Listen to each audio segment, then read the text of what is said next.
खनिज एवं सैल। जहाँ चट्टानें होंगी स्वाभाविक है कि वहाँ खनिज मिलेंगे, जब भी दोनों को रिलेवेंट पढ़ा जाता है। पृथ्वी विभिन्न तत्वों से बनी है। इसकी बाहरी परत पर ये तत्व ठोस रूप में और आंतरिक परत में ये गर्म एवं पिघली हुई अवस्था में पाए जाते हैं। पृथ्वी के संपूर्ण प्रॉपर्टी का लगभग 98% भाग 8 तत्वों जैसे ऑक्सीजन, सिलिकॉन, एल्यूमिनियम, लोहा, कैल्शियम, सोडियम, पोटेशियम तथा मैग्नीशियम से बना है तथा शेष भाग titanium, hydrogen, phosphorus, manganese, sulphur, carbon, nickel एवं अन्य पदार्थों से बना है। देखिए, तो पृथ्वी के प्रॉपर्टी के प्रमुख तत्व हैं जिनका प्रतिशत या वजन के अनुसार प्रतिशत बताया गया है। ऑक्सीजन 46.60%, सिलिकॉन 27.72, एल्यूमिनियम 8.13, लोहा 5, कैल्शियम 3.63, सोडियम 2.83, पोटेशियम 2.59, मैग्नीशियम 2.09 और अन्य हैं 1.41। भूप्रपट्टी पर पाए जाने वाले तत्व प्राय अलग अलग नहीं मिलते, बल्कि सामान्य ये एक दूसरे के साथ मिलकर विभिन्न पदार्थों का निर्माण करते हैं। इन पदार्थों को खनिजों का नाम दिया गया है। यद्यपि स्थलमंडल का निर्माण करने वाले तत्वों की संख्या अत्यंत कम है, लेकिन आपस में इनका संयोजन विभिन्न तरीकों से होता है, जिससे खनिजों की अनेक किस्में बनती हैं। भूप्रपट्टी पर कम से कम 2000 प्रकार के खनिजों को पहचाना गया है और उनको नाम दिया गया है, लेकिन इनमें से सामान्यतः उपलब्ध लगभग सभी पदार्थ 6 प्रमुख खनिज समूहों से संबंधित होते हैं, जिनको सेलों का निर्माण करने वाले प्रमुख खनिज माना जाता है। पृथ्वी के आंतरिक भाग में पाए जाने वाला मैग्मा ही सभी खनिजों का मूल स्रोत है। इस मैग्मे के ठंडे होने पर, अब उससे पहले हमारे पास ये बॉक्स दिए हुए हैं, उनको देख लेते हैं। इस प्रकार खनिज एक ऐसा प्राकृतिक कार्बनिक एवं अकार्बनिक तत्व है जिसमें एक क्रमबद्ध परमाणविक संरचना, निश्चित रासायनिक संगठन तथा भौतिक गुण धर्म होते हैं। खनिजों का निर्माण 2 या 2 से अधिक तत्वों से मिलकर होता है, लेकिन कभी कभी सल्फर, तांबा, चांदी, स्वर्ण, ग्रेफाइट जैसे एक तत्वीय खनिज भी पाए जाते हैं। इधर देखिए, दूसरे वाले बॉक्स में बताया गया है भौतिक विशेषताओं और स्वभावों के आधार पर कुछ खनिजों का संक्षिप्त जानकारी दी गई है। देखिए, भौतिक विशेषता में क्रिस्टल का बाहरी रूप अणुओं की आंतरिक व्यवस्था द्वारा तय होती है। घनाकार, अष्टभुजाकार, षट्भुजाकार, प्रिज्म आदि। विदलन सापेक्ष रूप से समतल सतह बनाने के लिए निश्चित दिशा में टूटने की प्रवृत्ति। अणुओं की आंतरिक व्यवस्था का इस परिणाम एक या कई दिशाओं में एक दूसरे से कोई भी कोण बनाकर टूट सकते हैं। विभंजन अणुओं की आंतरिक व्यवस्था इतनी जटिल होती है कि अणुओं का कोई तल नहीं होता। क्रिस्टल विदलन तल के अनुसार नहीं, बल्कि अनियमित रूप से टूटता है।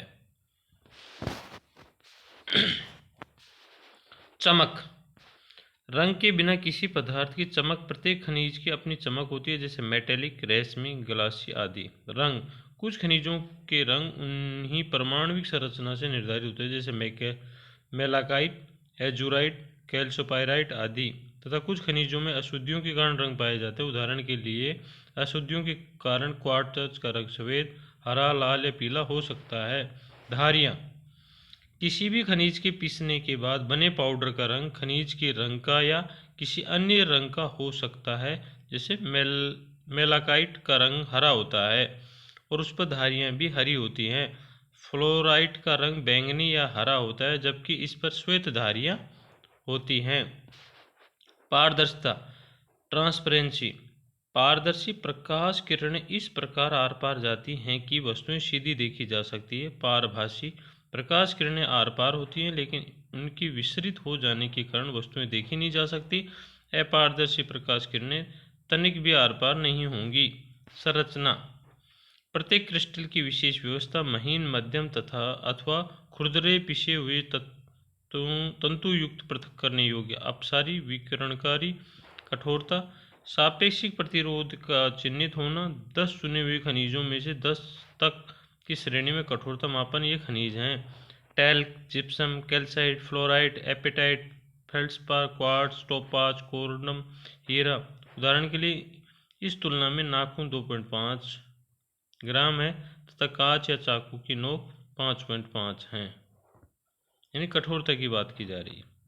आपेक्षिक भार, दी गई वस्तु का भार तथा बराबर आयतन के पानी के भार का अनुपात हवा एवं पानी में वस्तु का भार लेकर इन दोनों के अंतर से हवा में लिए गए भार से भाग दें, तब आपेक्षिक भार ज्ञात हो सकता है। अब देखिए, क्रिस्टलों के खनिज बनने लगते हैं और इस प्रक्रिया में जैसे जैसे मैग्मा ठंडा होकर ठोस सेल बनता है, खनिजों की क्रमबद्ध श्रृंखला का निर्माण होने लगता है। कोयला, पेट्रोलियम एवं प्राकृतिक गैस जैसे खनिज कार्बनिक पदार्थ हैं। ये क्रमशः ठोस, तरल एवं गैस रूप में पाए जाते हैं।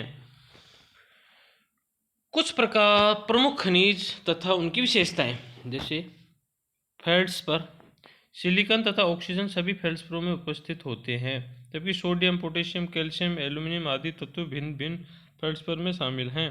पृथ्वी की प्रॉपर्टी का आधा भाग फेल्ड्स्पर से बना है। इसका रंग हल्का क्रीम से हल्का गुलाबी तक होता है। चीनी मिट्टी के बर्तन तथा कांच बनाने में इनका उपयोग होता है। क्वार्टर, यह रेत एवं ग्रेनाइट का प्रमुख घटक है। इसमें सिलिका होता है। यह कठोर खनिज है तथा पानी में सर्वथा अघुलनशील होता है। यह श्वेत या रंगहीन होता है तथा इसका उपयोग रेडियो या रडार में होता है। ग्रेनाइट एक महत्वपूर्ण घटक है।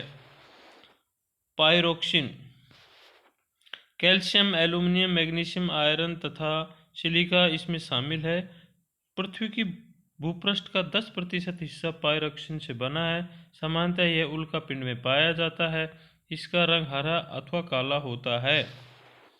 एम्फीबोल, एम्फीबोल के प्रमुख तत्व एल्यूमिनियम, कैल्शियम, सिलिका, लोहा, मैग्नीशियम है।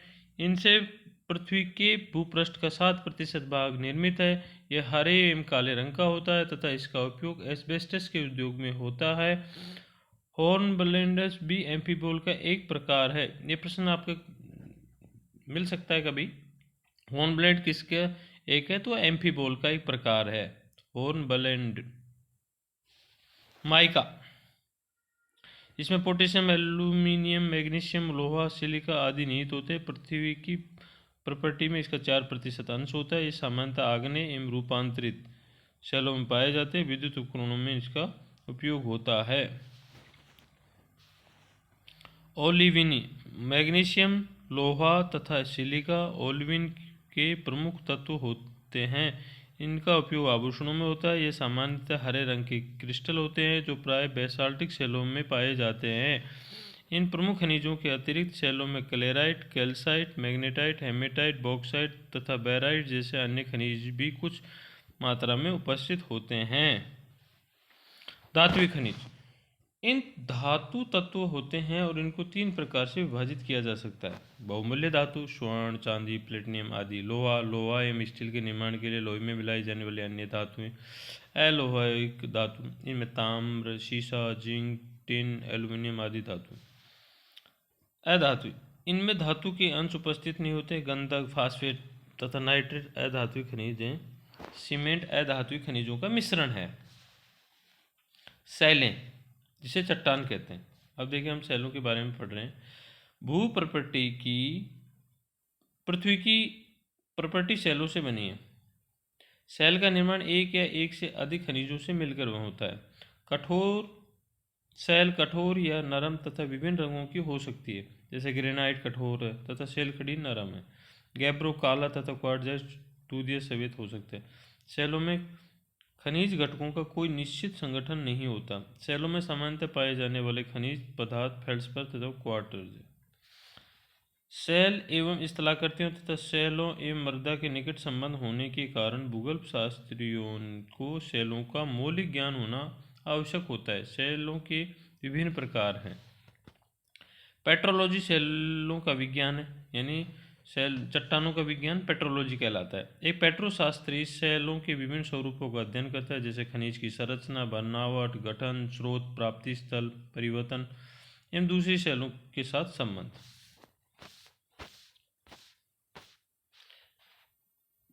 जिनको उनकी निर्माण पद्धति के आधार पर 3 समूह में विभाजित किया गया है। आग्नेय शैल मैग्मा तथा लावा से घनीभूत, अवसादी शैल बहिर्जनित प्रक्रियाओं के द्वारा शैलों के अंशों के निक्षेपण का परिणाम, कायांतरित शैल उपस्थित शैलों में पुनः क्रिस्टलीकरण की प्रक्रिया से निर्मित।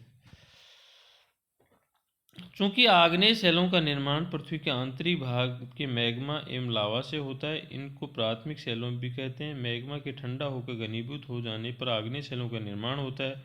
इग्नियस लैटिन भाषा के इग्निस शब्द से बना है, जिसका अर्थ अग्नि होता है। मैग्मा के विषय में तो आप पहले से ही जानते हैं। जब अपनी ऊपरीगामी गति में मैग्मा ठंडा होकर ठोस बन जाता है तो ये आग्नेय शैल कहलाता है। ठंडा तथा ठोस बनने की यह प्रक्रिया पृथ्वी की प्रॉपर्टी या पृथ्वी की सतह पर हो सकती है। आग्नेय शैलों का वर्गीकरण इनकी बनावट के आधार पर किया गया है। इसकी बनावट इसके कणों के आकार, व्यवस्था अथवा पदार्थ की भौतिक अवस्था पर निर्भर करता है। यदि पिघले हुए पदार्थ धीरे धीरे गहराई तक ठंडे होते हैं तो खनिजों के कण पर्याप्त बड़े हो सकते हैं। सतह पर हुई आकस्मिक शीतलता के कारण छोटे एवं चिकने कण बनते हैं। शीतलता की मध्यम परिस्थितियां होने पर आग्नेय शैलों को बनाने वाले कण मध्यम आकार के हो सकते हैं। ग्रेनाइट, गैब्रो, पैगमेटाइट, बेसाल्ट, ज्वालामुखी, ब्रेशिया तथा टफ आग्नेय शैलों के कुछ उदाहरण हैं। तो ये प्रश्न पूछ सकता है, टफ है, ब्रेशिया है, ये तो ग्रेनाइट, गैब्रो, पैगमेटाइट तो मिल जाते हैं, लेकिन बेसाल्ट भी मिल जाता है, ज्वालामुखी, बेसरिया और टफ, ये उदाहरण हम बहुत कम किताबों में देखने को मिलता है, क्योंकि ये गवर्नमेंट की किताबों से ही है। अवसादी शैल। अवसादी अर्थात सेडिमेंट्री शब्द की उत्पत्ति लैटिन भाषा के शब्द सेडिमेंटस से हुई है, जिसका अर्थ है व्यवस्थित होना। पृथ्वी की सतह की शैलें आग्नेय, अवसादी एवं कायांतरित अपक्षयकारी कारकों के प्रति अनावृत होती हैं, जो विभिन्न आकार के विखंडों में विभाजित होती हैं। ऐसे उपखंडों का विभिन्न बहिर्जनित कारकों के द्वारा संवहन एवं निक्षेप होता है। सघनता के द्वारा ये संचित पदार्थ शैलों में परिणत हो जाते हैं। ये प्रक्रिया शीलीभवन यानी लिथिफिकेशन कहलाती है। बहुत सी अवसादी शैलों में निक्षेपित परतें शीलीभवन के बाद भी अपनी विशेषताएं बनाए रखती हैं। इसी कारणवश बालुकास्म शैल जैसी अवसादी शैलों में विविध सांद्रता वाली अनेक सतह होती है। निर्माण पद्धति के आधार पर अवसादी शैलों का वर्गीकरण 3 प्रमुख समूह में किया गया है। यांत्रिक रूप से निर्मित उदाहरणार्थ बालुकास्म, पिंडशिला, चूना प्रस्तर शैल, विमभद्रा आदि। कार्बनिक रूप से निर्मित उदाहरणार्थ गीजराइट, खड़िया, चूना पत्थर, कोयला आदि। रासायनिक रूप से निर्मित उदाहरण श्रृंग, प्रस्तर, चूना पत्थर, हैलाइट, पोटाश। अब है कायांतरित। कायांतरित का अर्थ है स्वरूप में परिवर्तन, दाब, आयतन एवं तापमान में परिवर्तन की प्रक्रिया के फलस्वरूप इन शैलों का निर्माण होता है। यह शैलें दाब, आयतन तथा तापमान पीवीटी में परिवर्तन के द्वारा निर्मित होती है। जब विवर्तनिक प्रक्रिया के कारण शैलें निचले स्तर की ओर बलपूर्वक खिसक जाती है, या जब भूपृष्ठ से उठता पिघला हुआ मैग्मा भूपृष्ठीय शैलों के संपर्क में आता है, या जब ऊपरी शैलों के कारण निचली शैलों पर अत्यधिक दबाव पड़ता है, तब कायांतरण होता है। कायांतरण वह प्रक्रिया है जिसमें समेकित शैलों में पुनः क्रिस्टलीकरण होता है तथा वास्तविक शैलों में पदार्थ पुनः संगठित हो जाते हैं। बिना किसी विशेष रासायनिक परिवर्तनों के टूटने एवं पिसने के कारण वास्तविक शैलों में यांत्रिकी व्यवधान एवं उनका पुनः संगठित होना गतिशील कायांतरित कहलाता है। ऊष्मीय कायांतरण के कारण शैलों के पदार्थ में रासायनिक परिवर्तन एवं पुनः क्रिस्टलीकरण होता है। ऊष्मीय कायांतरण के 2 प्रकार होते हैं, संपर्क कायांतरण एवं प्रादेशिक कायांतरण। संपर्क रूपांतरण में शैलें गर्म ऊपर आते हुए मैग्मा एवं लावा के संपर्क में आती हैं तथा उस तापमान में सेल के पदार्थ का पुनः क्रिस्टलीकरण होता है। अक्सर सेलों में मैग्मा अथवा लावा के योग से नए पदार्थ उत्पन्न होते हैं। प्रादेशिक आयंत्रण में उच्च तापमान अथवा दबाव अथवा इन दोनों के कारण सेलों में विवर्तनिक दबाव के कारण विकृतियाँ होती हैं, जिससे सेलों में पुनः क्रिस्टलीकरण होता है। कायांतरण की प्रक्रिया में सेलों के कुछ कण या खनिज सतहों या रेखाओं के रूप में व्यवस्थित हो जाते हैं। कायांतरित सेलों में खनिज अथवा कणों की इस व्यवस्था को पत्रण फोल्डेशन या रेखांकन कहते हैं। कभी कभी खनिज या विभिन्न समूह के कण पतली से मोटी सतह में इस प्रकार व्यवस्थित होते हैं कि वे हल्के एवं गहरे रंगों में दिखाई देते हैं। कायांतरित सेलों में ऐसी संरचनाओं को बैंडिंग कहते हैं। बैंडिंग प्रदर्शित करने वाली सेलों को बैंडेड सेल कहते हैं। कायांतरित होने वाली वास्तविक सेलों पर ही कायांतरित सेलों के प्रकार निर्भर करते हैं। कायांतरित सेलों दो प्रमुख भागों में वर्गीकृत की जा सकती है, पत्रित सेल अथवा अपत्रित सेल। पट्टिताश्मीय ग्रेनाइट, साइनाइड, स्लैट, सीज, संगमरमर, क्वार्टजाइट आदि रूपांतरित सेलों के कुछ उदाहरण हैं। अब ये देखिए सेल चक्र। सेलें अपने मूल रूप में अधिक समय तक नहीं रहती हैं, बल्कि इनमें परिवर्तन होते रहते हैं। सेल चक्र एक सतत प्रक्रिया होती है जिसमें पुरानी सेलें परिवर्तित होकर नवीन रूप लेती हैं। आग्नेय सेलें प्राथमिक सेलें हैं तथा अन्य अवसादी एवं कायांतरित सेलें इन प्राथमिक सेलों से ही निर्मित होती हैं। आग्नेय सेलों को कायांतरित सेलों में परिवर्तित किया जा सकता है। आग्नेय एवं कायांतरित सेलों से प्राप्त अंशों से अवसादी सेलों का निर्माण होता है। अवसादी सेलों अपखंडों में परिवर्तित हो सकती हैं तथा ये अपखंड अवसादी सेलों के निर्माण का एक स्रोत हो सकते हैं। निर्मितीय भूपृष्ठीय सेलें आग्नेय, कायांतरित एवं अवसादी प्रत्यावर्तन के द्वारा पृथ्वी के आंतरिक भाग में नीचे की ओर जा सकती हैं। भूपृष्ठीय पत्रक के आंशिक अथवा पूर्ण भाग संस्करण पत्रक के क्षेत्र में अन्य पत्रक के नीचे चले जाते हैं तथा पृथ्वी के आंतरिक भाग में तापमान बढ़ने का ये ही पिघलकर मैग्मा में परिवर्तित हो जाते हैं, जो अग्नि सेलों के मूल स्रोत हैं। तो ये हमारे सामने क्वेश्चन देखिए, निम्न में से ग्रेनाइट के प्रमुख घटक हैं। दूसरा क्वेश्चन देखिए, इनको आप पढ़ने के बाद में देखेंगे तो आप इन क्वेश्चनों को कर लेंगे। दूसरा क्वेश्चन देखिए, निम्न में से कौन सा कायांतरित सेलों का प्रमुख लक्षण है। ये प्रश्न आप खुद उत्तर देने का प्रयास करें ताकि ये निश्चित हो सके कि आपने उसमें कितना लर्न किया है, सीखा है। निम्न में से कौन सा एक मात्र तत्व वाला खनिज नहीं है। निम्न में से कौन सा कठोरतम खनिज है। निम्न में से कौन सा सी सेल अवसादी नहीं है। तो इनके जो हम आंसर हैं नेक्स्ट वीडियो में आपको बताएंगे। धन्यवाद।